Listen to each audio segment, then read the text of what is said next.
Bonjour, chers amis. Comme je l'ai déjà expliqué dans le passé, l'humanité vit actuellement une étape cruciale de son histoire qui est marquée par des luttes et des bouleversements dont les fondements sont essentiellement spirituels et qui a été associé par plusieurs à l'Apocalypse. Au cœur de ces événements, la Vierge Marie apparaît un peu partout à travers le monde en appelant à la prière et à la conversion. Or, même si nous n'y prêtons pas toujours attention, ces manifestations nous révèlent que Marie joue aujourd'hui un rôle qui est crucial pour l'avenir de l'humanité et dont la portée est intimement liée à la nature même de notre relation avec Dieu. Quel est ce rôle? Que nous révèle-t-il sur nous-mêmes? Pourquoi Dieu, en notre temps, semble-t-il passer par la femme pour accomplir ses desseins? C'est à ces questions que j'aimerais répondre aujourd'hui, en utilisant les enseignements lumineux qui ont été transmis par Jésus à Maria Valtorta, ainsi qu'à quelques autres mystiques de notre temps. Mais pour voir clair dans cette problématique, commençons par situer ses fondements. En tant que créature, nous connaissons principalement Dieu comme un être à la fois un et trine, donc composé de trois personnes que nous appelons couramment le Père, le Fils et l'Esprit Saint. Nous avons d'ailleurs l'habitude de représenter celui-ci par un triangle, parce que les trois côtés de cette figure peuvent aisément représenter le caractère distinct des trois personnes divines, tout en montrant l'unité qu'elles forment pour constituer un seul Dieu. Et, comme Jésus le disait à Maria Valtorta le 4 janvier 1944, ces trois personnes sont égales en grandeur, en sainteté et en puissance. Le Père est grand, le Fils est grand, l'Esprit est grand. Le Père est saint, le Fils est saint, l'Esprit est saint. Le Père est puissant, le Fils est puissant, l'Esprit est puissant, en égale mesure. Et comme le disait Jésus à sainte Camilla Battista d'Avarano, la divinité n'appartient qu'à nous, Père, Fils et Saint-Esprit. De plus, nous savons aussi que Dieu est bien avec lui-même, qu'il est parfait, qu'il s'aime, qu'il est heureux, qu'il s'auto-suffit, et par conséquent qu'il n'a pas comme tel besoin de nous. Le Père qui est la pensée aime le Fils qui est le Verbe aime le Père, et l'Esprit Saint, qui est l'amour, procède du Père et du Fils. Mais, dans notre imperfection, ceci peut facilement nous donner l'impression que Dieu vit dans une sorte de repliement sur soi, ou dans une sorte de complaisance en lui-même, ce qui est tout à fait inexact. En fait, Dieu est un foyer brûlant d'amour, qui tend à donner et à se consumer sans compter, tel un soleil spirituel. C'est pourquoi nous pouvons dire de lui qu'il est lumière, bien qu'il ne s'agisse pas, bien sûr, d'une lumière matérielle. En outre, si Dieu est amour, il est aussi la vie, car lorsqu'on est l'amour comme il est, on n'a que faire de se complaire en soi, mais, au contraire, on ressent plutôt un désir ardent de propager le bonheur que l'on vit. Pour ce faire, Dieu créa donc ses anges. Mais il désirait aussi communiquer son amour à des êtres faits à son image et à sa ressemblance, qui pourraient partager sa vie divine et qui seraient comme lui capables, en donnant la vie, de multiplier l'amour à l'infini. C'est pourquoi, dans un débordement d'amour, il créa l'être humain. Par ailleurs, dans l'une de ses leçons, Jésus disait à Maria Valtorta, « Sous la métaphore des histoires antiques, vous trouverez les véritables clés de tous les mystères de l'univers. » Or, ce désir divin d'aimer et d'être aimé, nous pouvons effectivement le trouver comme en un reflet miniature dans la Genèse, à travers Adam. Fait à la ressemblance de Dieu, celui-ci cherchait justement un autre être semblable à lui, avec qui il pourrait partager l'amour qui avait été mis en lui, de telle sorte qu'Ève lui fut accordée par le Créateur comme compagne. Nous pourrions donc dire qu'il existe entre le Créateur et nous, ces créatures, un lien de nature nuptiale. Car, après avoir créé notre âme, Dieu l'invite en quelque sorte à se préparer pour qu'elle puisse, telle une épouse, aller vivre avec lui dans son royaume et partager sa vie en étant comblée de ses richesses. Un jour où Marcel Vannes interrogeait Jésus sur la nature de son nom, celui-ci lui répondit, « Marcel, je ne trouve rien de difficile à ta question. Je suis content d'y répondre immédiatement. Sois bien attentif. Écris clairement. Je vais te dicter chaque mot séparément. Le nom, Jésus, est le nom de l'époux des âmes. Est-ce bien clair, Marcel? Je veux choisir toutes les âmes pour être mes épouses. C'est pourquoi je m'appelle l'époux des âmes. Et cette dynamique nuptiale, nous la retrouvons un peu partout dans les Écritures, que ce soit dans les déclarations d'amour du Cantique des Cantiques, dans certains écrits prophétiques ou dans les enseignements et paraboles de Jésus qui font fréquemment allusion à des noces pour expliquer la nature des relations entre Dieu et ses créatures. Certains mythes païens nous montrent même qu'elle a été pressentie, bien qu'imparfaitement, par nos ancêtres. Par exemple, dans la mythologie grecque, la princesse mortelle Psyché obtient l'immortalité et accède au rang de déesse en épousant le dieu Cupidon. Bien sûr, nous ne sommes pas Dieu par nature, mais comme Dieu nous invite en tant que créatures à nous diviniser pour que nous puissions partager sa vie divine, nous pouvons dire que la divinité à laquelle nous sommes conviés est une divinité de participation qui nous est offerte par grâce. Et cette distinction est de première importance si nous ne voulons pas être victimes des erreurs répandues aujourd'hui trop facilement par certains faux prophètes. Donc, Dieu aime, et son amour est si ardent qu'il n'a pu s'empêcher de nous créer pour que nous puissions partager avec lui cet amour. Toutefois, l'amour authentique implique la liberté. C'est là une grande loi de l'univers divin. L'amour doit provenir d'un être doté d'une âme libre d'aimer. Un robot qui serait programmé pour vous dire qu'il vous aime à des moments imprévisibles prononcerait des mots qui n'auraient pour vous absolument aucune valeur. C'est pourquoi Dieu nous a créés libres, même s'il savait qu'en ce faisant, il créerait une fenêtre d'incertitude qui rendrait possible l'éventualité du non-amour ou, si vous voulez, celle du rejet. C'est d'ailleurs ce qui survint avec certains de ses anges, et c'est ce qui survint aussi avec l'homme. Bien plus, dans son éternel présent, Dieu savait déjà, avant de créer l'être humain, qu'il utiliserait la liberté qui lui serait donnée pour pécher. Cependant, au lieu de renoncer pour autant à son projet, il choisit plutôt de créer malgré la faute, ou, si vous voulez, de poursuivre sa création à l'intérieur du résultat produit par la faute, soit à l'intérieur de la mort spirituelle qui régnerait au sein de sa création déchue, une fois que celle-ci aurait été coupée de la grâce divine par la désobéissance de nos premiers parents. Son projet se réaliserait donc en deux temps. Il y aurait d'abord une première création qui prendrait sa source dans l'Éden, le paradis terrestre, où la vie serait entièrement soutenue et enveloppée par la grâce.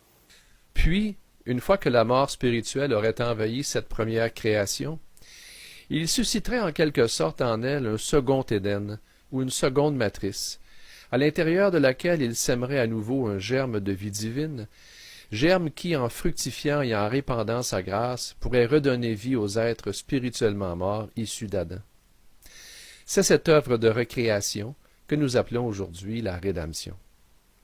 Et celle-ci implique, comme nous le savons, une forme de départage entre les humains, car certains de bonne volonté utilisent leur liberté pour faire alliance avec Dieu et vivre pleinement ce lien de nuptialité dont j'ai parlé, alors que d'autres refusent. Comme cela est souvent le cas pour les événements bibliques, ce départage a d'ailleurs été préfiguré par la vie de Noé, qui bâtit une arche afin d'y emporter les justes appelés à former l'humanité nouvelle. Cependant, dans le cas de la rédemption, il ne s'agit pas de sauver naturellement ou physiquement des humains en les faisant s'élever sur des torrents d'eau débordante provenant d'une pluie matérielle, mais de sauver surnaturellement les âmes qui ont proliféré en les faisant s'élever spirituellement sur une mer débordante provenant d'une pluie de grâce. Et l'arche spirituelle qui sert à cette élévation n'est pas cette fois l'arche de Noé, mais la barque de Pierre, l'Église, que Jésus est venu construire comme Noé, sa préfigure, qui construisit son arche. Mais pour que cette arche spirituelle puisse prendre place parmi les humains au sein de la création, et pour qu'elle puisse accomplir son œuvre de rédemption, il fallait trouver parmi eux une créature à partir de laquelle celle-ci pourrait être construite. Et c'est ici qu'entre en scène la Vierge Marie. Pourquoi une créature? Tout d'abord, ne l'oublions pas, toute l'histoire de la création et de la rédemption est fondée sur une histoire d'amour qui implique une alliance entre l'incréé et le créé. Il était donc exclu que Dieu opère sa rédemption sans une libre collaboration de ces créatures. Pourquoi une femme? Parce que, à l'origine, l'esprit du mal, voyant qu'il ne pouvait vaincre Dieu directement, avait choisi de s'attaquer à l'être humain, donc en quelque sorte à l'épouse, à sa créature qu'il savait plus fragile. De plus, pour une raison semblable, dans le microcosme de la création symbolisée par les deux premières créatures, il s'était d'abord attaqué à celle qui, dans le premier couple humain, représentait l'épouse, c'est-à-dire Ève, la femme plus fragile. Pour que la victoire de Dieu soit complète et que son œuvre soit parfaite, le Créateur avait donc prévu que ce serait la créature elle-même, l'épouse, la femme, qui vaincrait son ennemi. C'est pourquoi, dans la Genèse, après la chute de nos premiers parents, Dieu dit au serpent, « Je mettrai une inimitié entre toi et la femme, entre ta descendance et sa descendance. Celle-ci te meurtrira à la tête, et toi tu la meurtriras au talon. » En prédisant la victoire de la femme et de sa descendance, c'était donc en même temps la victoire de sa créature, celle de l'épouse et celle de toute l'humanité que Dieu prédisait. C'est pourquoi Jésus proclamait dans sa leçon du 23 octobre 1947 à Maria Valtorta « Hâtez l'heure du triomphe de la femme, archétype de ceux qui ont été marqués du signe des serviteurs de Dieu, des élus dont le ciel est la demeure. » Bien sûr, certains ont vu à travers cette prédiction la femme de l'Apocalypse, dont la tête est couronnée de 12 étoiles, qui crie dans les douleurs de l'enfantement et que l'on associe à la Vierge, et ceci demeure néanmoins tout à fait exact, car pour finaliser son œuvre créatrice et sceller ce triomphe de la femme en réalisant la rédemption, Dieu avait gardé en réserve la créature qui serait le chef-d'œuvre de sa création, Marie.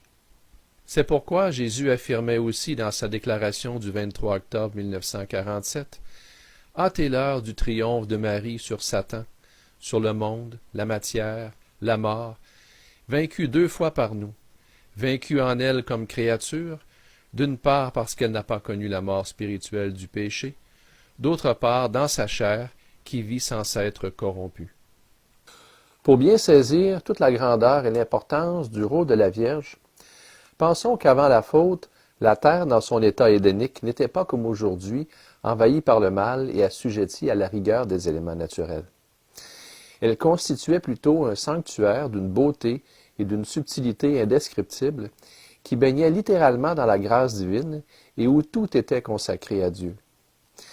Pour que le Créateur puisse semer à nouveau, par la venue de son Fils, un germe de vie divine parmi les enfants d'Ève qui avaient proliféré au sein de sa création, et commencer à y infuser à nouveau sa grâce, il fallait donc rien de moins que s'y trouve une créature totalement consacrée à Dieu et remplie de grâce tel un nouvel Éden, qui serait digne de former en elle le vêtement très pur de chair dans lequel s'incarnerait le Verbe de Dieu. Et c'est précisément ce à quoi correspond la Vierge Marie que nous connaissons. C'est pourquoi Jésus disait à son propos, dans l'une de ses dictées données à Maria Valtorta, « Elle est fille première-née par élection du Père qui l'a possédée, son arche sainte, depuis que sa pensée l'a pensée et a établi que ce serait par elle que la grâce viendrait restaurer la grâce chez les hommes, et aussi depuis que, après l'avoir créée pleine de grâce, il ne cessa de reposer en elle, avant, durant et après sa maternité. Elle fut vraiment pleine de grâce, puisque immaculée, toujours pleine de grâce, rendue féconde par la grâce.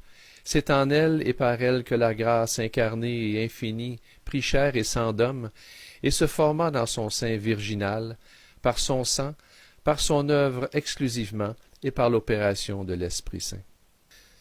Et voici comment Dieu réalisa son chef-d'œuvre. Le 24 novembre 1944, Jésus disait à Maria Valtorta, « Toutes les âmes sont créées par la pensée du Père, qui envoie ses filles animer les corps engendrés sur la terre. Mais l'âme de la très pure n'est pas jaillie uniquement de la pensée du Père. Du tourbillon d'ardeur qu'est notre Trinité sainte émanent les 3 amours qui convergent au centre, là où notre divinité s'unifie et resplendit. C'est là que se trouve le sommet de l'amour, fait des 3 amours réunis ensemble, et, pour apporter une comparaison humaine, je pourrais dire que là se trouve le cœur de notre Sainte Trinité. C'est de notre cœur qu'est venue l'âme de Marie. Comme une étincelle projetée par notre volonté d'amour, elle a été engendrée par nos trois amours et nos trois désirs de l'avoir pour fille, pour mère, pour épouse, et nous avons employé toute notre perfection à la créer, car elle était destinée à être la pierre de l'édifice du vrai temple, l'arche de la nouvelle alliance, le début de la rédemption qui, comme toutes les choses de Dieu, porte de la Trinité le signe symbolique du Trois. Et dans les enseignements transmis à Consuelo par Marie dans le livre Marie, trône de la sagesse, nous avons une description détaillée de tous les dons qui furent accordés par la Trinité divine à Marie pour qu'elle puisse s'acquitter avec sainteté et perfection de sa mission. Ainsi, nous y apprenons que, pour son projet, Dieu le Père graverait sa divine loi dans son âme, que chaque précepte serait écrit en caractère indélébile. Et le Père se fit entendre en disant « Ainsi elle pourra instruire ses enfants et les corriger. Et toute la terre écoutera la parole de sa bouche, parce que ma doctrine ruissellera comme la pluie sur elle. Ma parole tombera comme la rosée, comme les ondées sur son âme.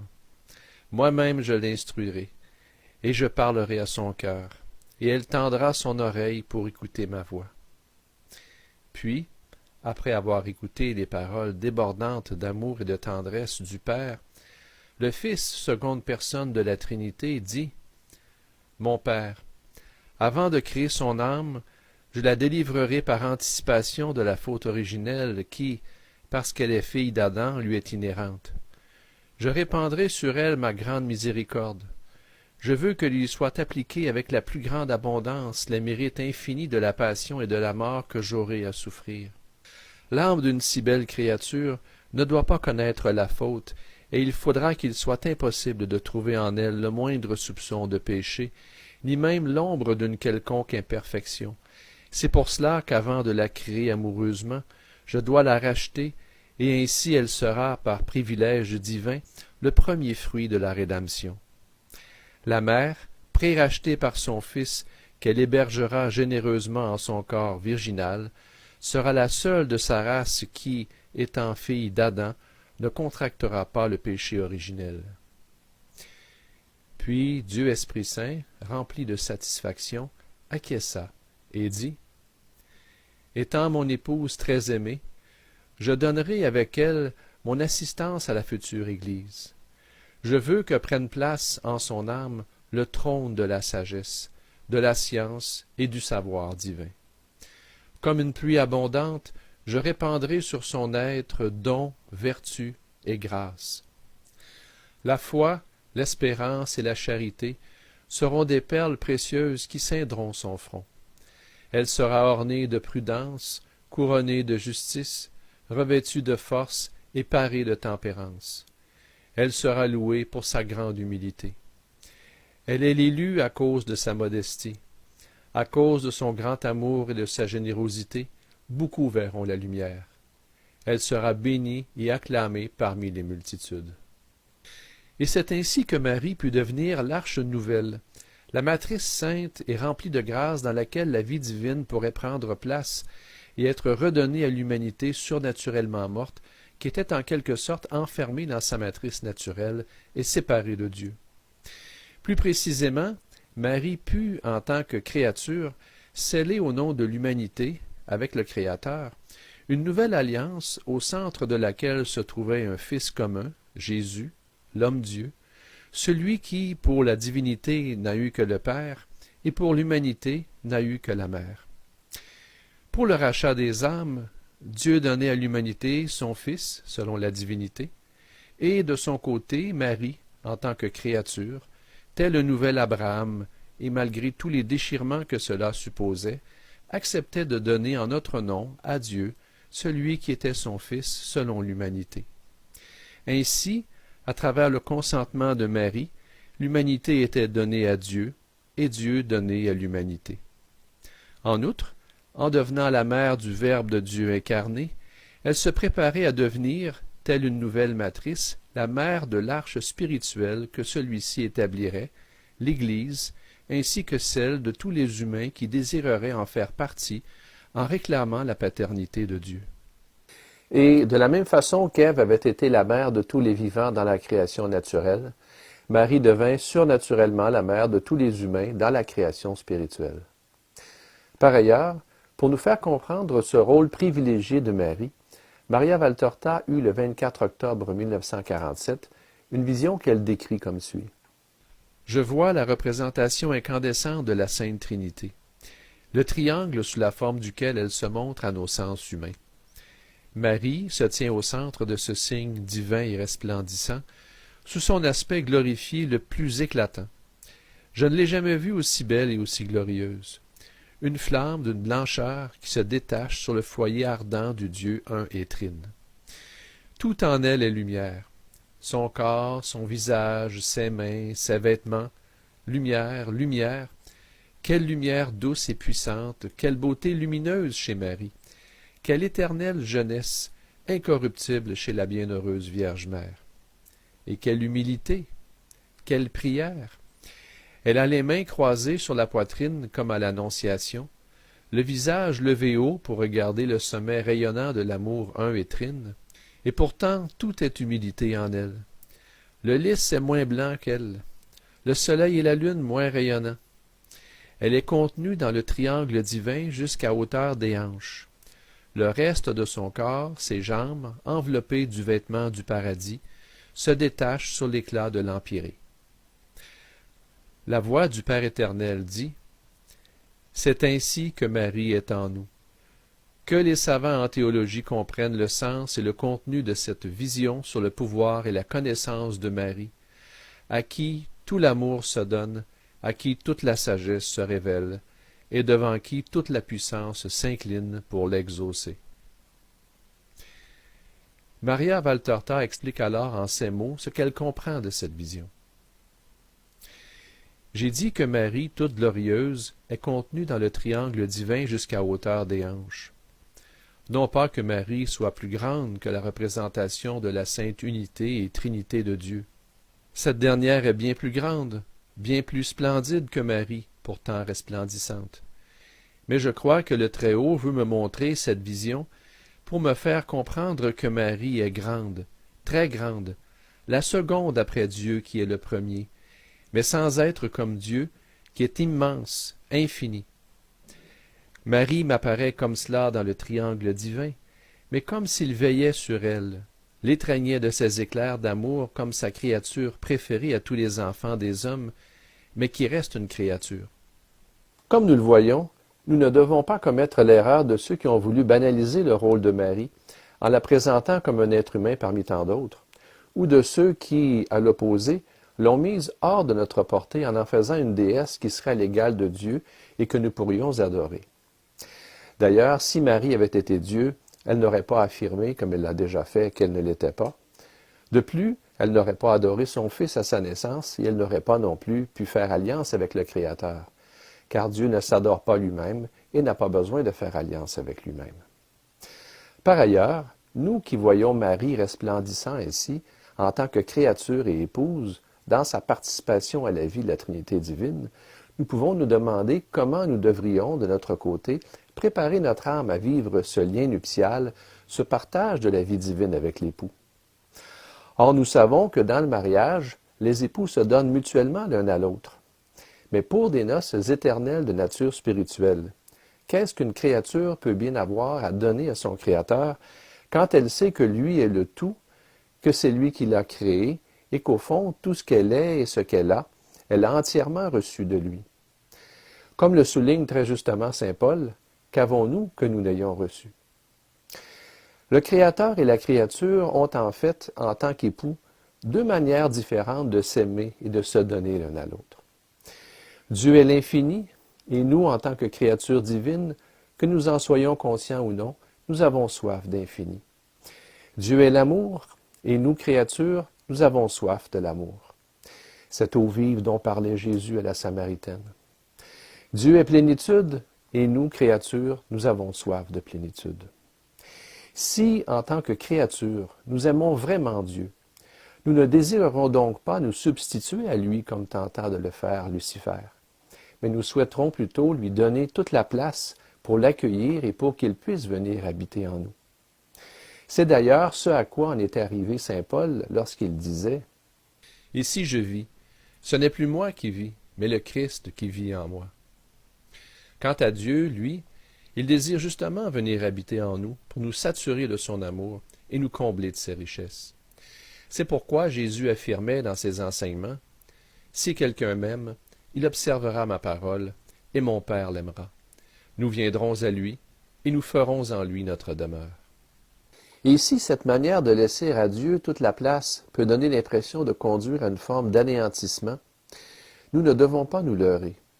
En réalité, ce don que nous faisons à Dieu de tout nous-mêmes ne nous aliène nullement. Bien au contraire, il nous mène à notre plénitude, car la possession de Dieu n'avilit pas, elle élève l'âme et nous ennoblit, un peu comme le soleil qui fait vivre et rayonner toutes les beautés de la création. En fait, nous retrouvons ici le chemin paradoxal que nous a indiqué saint Jean de la Croix lorsqu'il disait « Pour arriver à posséder tout, veillez à ne posséder quoi que ce soit. Pour venir à être tout, veillez à n'être rien en rien. » Or, c'est exactement ce que fit Marie en tant que créature de Dieu. Et Dieu veut justement que nous la prenions comme modèle. Étant amoureuse de celui qui est l'amour, elle n'a rien gardé pour elle-même. Elle a tout donné à Dieu.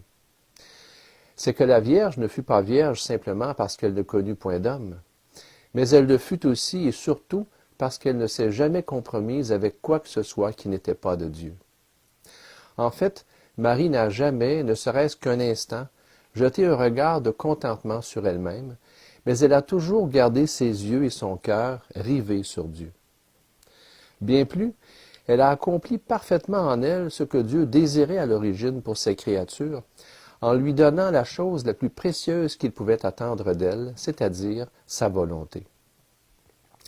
Ainsi, en créant l'homme, Dieu avait prévu idéalement que la volonté humaine serait en totale harmonie avec sa divine volonté. Il aurait donc aimé avoir des rapports qui seraient en quelque sorte égalitaires avec sa créature, de telle manière que tout ce que celle-ci aurait voulu, lui aussi l'aurait voulu. Tout était d'ailleurs tel au commencement. Par exemple, au paradis terrestre, avant la faute, Adam était tellement imprégné de la vie et de la sainteté de la divine volonté que Dieu ne put que reconnaître la légitimité de son désir d'avoir une compagne qu'il ne trouvait pas parmi les animaux et acquiescer à son désir. Toutefois, la chute modifia radicalement cette situation, de telle sorte que Dieu dut dominer ses créatures, ce qui, selon l'effet de réfléchissement de la création sur le premier couple humain dont j'ai déjà parlé, se refléta aussi dans les rapports entre l'homme et la femme, puisque Dieu déclara à cette dernière qu'elle serait dominée par l'homme.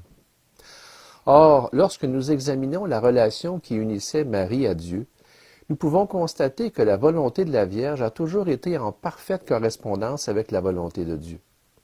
En fait, la volonté de Marie était si étroitement liée à la volonté de Dieu que leurs deux volontés ne semblaient n'en faire qu'une.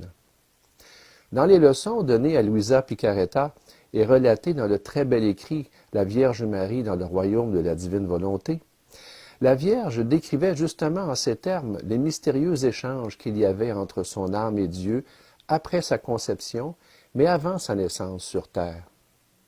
Entre lui et moi, c'était la fête continuelle. Nous ne nous refusions jamais rien.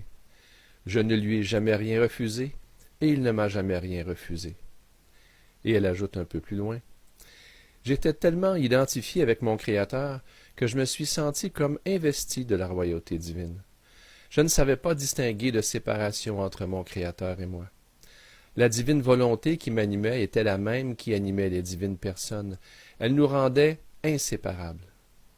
Mais, toujours selon les mêmes enseignements, pour que tout s'accomplisse avec justice, Marie dut aussi, comme Adam et Ève, subir une épreuve importante dont la réussite serait pour elle une grande source de mérite. Dieu lui demanda de lui donner toute sa volonté pour toute sa vie, ce à quoi elle consentit. Et Marie ajoute qu'après son triomphe sur l'épreuve, la divine volonté lui fit prendre possession de toutes les qualités divines dans la mesure où cela était possible pour une créature. Elle nous dit « Tout m'appartenait, le ciel et la terre, et même Dieu dont je possédais la volonté. Je me sentais maîtresse de la sainteté, de l'amour, de la beauté, de la puissance, de la sagesse et de la bonté de Dieu. Je me sentais comme la reine de tout. Je ne me sentais aucunement étrangère dans la maison de mon Père céleste. Comme nous le voyons ici, contrairement à l'idée mensongère qui incite à Ève à commettre la faute, Dieu n'est pas avare de ses dons. Même s'il existe un abîme entre la créature et le Créateur, il n'hésite pas à nous faire partager les richesses de sa vie divine lorsque nous acceptons de nous libérer de notre volonté, qui est constamment appesantie par notre nature charnelle, pour nous fondre à sa divine volonté et nous préparer ainsi à vivre avec lui le lien nuptial dont j'ai parlé. En outre, si Dieu a pu combler Marie de tant de richesses, c'est justement parce qu'elle a toujours eu l'immense humilité de se reconnaître comme créature et débitrice de Dieu. Ainsi, dans une dictée donnée à Luisa Picaretta, elle affirmait « Mon enfant bien-aimé, comme je désire te confier mes secrets, secrets qui vont ajouter à ma gloire et à la gloire de Dieu, lui, la cause première de ma conception immaculée, de ma sainteté, de ma souveraineté et de ma maternité divine. Je dois tout à Dieu et à lui seul. Tous les sublimes privilèges qui étonnent le ciel et la terre, et dont la Sainte Église m'honore tant, ne sont rien d'autre que les fruits de la divine volonté qui a toujours habité et régné en moi. C'est pour cela que je désire tant que cette divine volonté soit connue par toute la terre.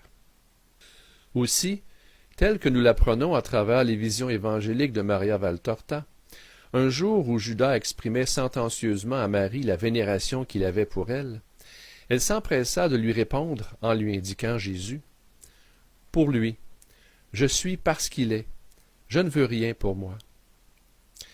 De même, lors de sa visite à sa cousine Élisabeth, elle lui affirma « Louange au Seigneur, c'est de lui et pas de moi que vient toute grâce. » Et cette humilité n'a rien à voir avec l'expérience négative de l'humiliation que subit souvent la personne orgueilleuse. Elle constitue plutôt un témoignage de sagesse, ainsi qu'une source de bonheur, de liberté et de vérité, parce que tout vient effectivement de Dieu, que nous avons justement été créés pour être habités par lui et que nous ne pourrons jamais trouver en nous-mêmes notre propre fin. Dans le monde présent, saccagé et mis à feu et à sang par le déchaînement effréné de nos égaux, Marie nous montre donc que le véritable accomplissement et le véritable triomphe de l'être humain ne passe ni par la négation de Dieu, ni par la production de réalisations extérieures, mais par la voie spirituelle de l'humilité, du recueillement et de l'union à Dieu qui mène à notre véritable divinisation. Ce n'est donc pas par hasard si, depuis plus d'un siècle, la Vierge manifeste sa présence un peu partout à travers le monde et qu'en même temps, la femme se trouve au centre de tant de débats et de controverses. C'est que, tel que voulu par Dieu, le triomphe de l'humanité, qui est l'épouse, passe par celui de la femme et par Marie. Et cela, l'ennemi le sait et il veut l'empêcher. D'une part, il sait que l'humanité, en tant qu'épouse, a pour mission de s'unir spirituellement à Dieu et de se multiplier pour lui donner des âmes. Et ce projet, il veut l'anéantir. Il veut en quelque sorte que la création avorte, que Dieu soit contraint de la détruire, ou même qu'elle se détruise elle-même. Et il le veut d'autant plus qu'il pressent qu'au cours de l'ère qui succédera bientôt à celle-ci, lorsqu'il aura été banni de cette terre et qui aura été rétabli à travers Marie le règne de la volonté divine telle qu'elle prévalait à l'origine, une multitude d'âmes vont proliférer et s'envoler vers Dieu. D'autre part, de même que l'ennemi sait que le sanctuaire de la formation des âmes se situe dans l'humanité, il est conscient qu'au sein de l'humanité, ce sanctuaire trouve son fondement principal dans la femme, épouse et mère au sein de la famille. Il sait donc qu'en avilissant la femme, il avilit la famille ainsi que l'humanité, et par conséquent qu'il compromet la réussite du projet divin en suscitant la production d'êtres de plus en plus perturbés et dépravés, enclins au désespoir et au rejet de Dieu. C'est pourquoi Satan propose aujourd'hui au monde, et plus particulièrement à la femme, une fausse voie de libération qui lui demande de renier les puissances de fécondité qui lui sont propres pour s'assujettir à des schémas typiquement masculins, axés sur une valorisation de l'instrumentalité et de la domination, tels que je les ai décrits dans ma capsule portant sur le masculin et le féminin dans la création. En créant ainsi une confusion des genres, telle que nous pouvons l'observer facilement aujourd'hui, il cherche donc à bouleverser l'ordre divin qui a été instauré dans le monde et qui est essentiellement axé sur la fécondité, comme je l'ai expliqué cette fois dans ma capsule, au-delà de l'absurdité, la vie. Le rejet de la féminité et le refus actuel de la maternité observé actuellement chez beaucoup de femmes constitue d'ailleurs une sorte de reflet ou d'écho en miniature du refus de l'humanité de se reconnaître comme épouse de Dieu et de s'unir à lui pour donner du fruit. En contrepartie, en tant que créature de Dieu, épouse et reine du ciel, Marie nous montre la voie de la véritable libération et du triomphe.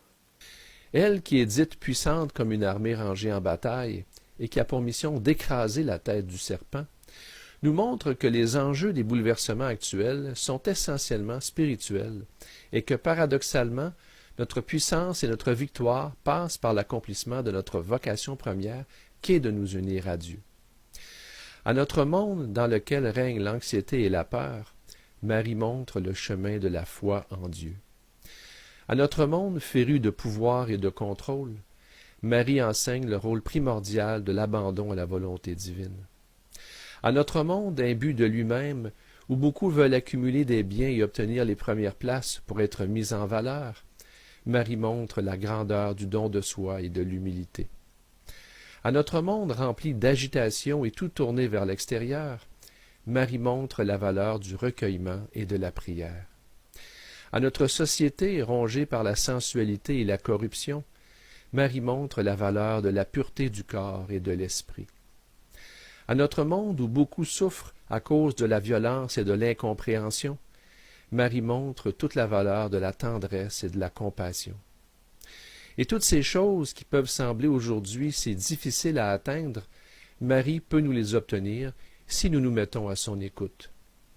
Comme l'exprimait Jésus en la désignant, « Tu es l'écran entre le soleil et les âmes, et entre les âmes et Dieu, de sorte que la divinité peut être contemplée par l'homme et l'humanité présentée au parfait. Tu es la mère qui a donné Dieu à l'homme et donne l'homme à Dieu, en l'instruisant par ton sourire et ton amour. » Marie est vraiment d'un autre.